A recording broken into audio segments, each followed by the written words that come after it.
ये कहानी लाहौर के एक तालिब इल्म हारून की है जो अपने दोस्तों के साथ एक पुराने किराए के मकान में रह रहा था। इस मकान की सबसे ऊपर वाली मंजिल पर एक बंद कमरा था जिसकी खिड़की हमेशा बाहर से भी बंद रहती थी।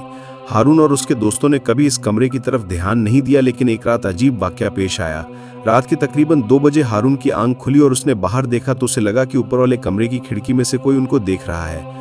शुरू में वो समझा शायद वहम है, मगर जब उसने गौर से देखा तो खिड़की में एक स्यासा साया नजर आया जो आहिस्ता आहिस्ता हिल रहा था। हारून ने अपने दोस्त को उठाया, लेकिन जैसे ही दोनों ने दोबारा खिड़की की तरफ देखा वहां कुछ नहीं था। खिड़की बिल्कुल बंद, जैसे कभी कुछ था ही नहीं। उन्होंने तसल्ली दी कि शायद रोशनी और दरख्तों की वजह से ऐसा लगा हो, लेकिन अगली रात फिर वही मंजर, और इस बार वो साया और करीब आ गया था। एक दिन हारून के दिल में तजस्सुस बढ़ा। उसने दिन के वक्त ऊपर जाकर इस कमरे का दरवाजा खोला।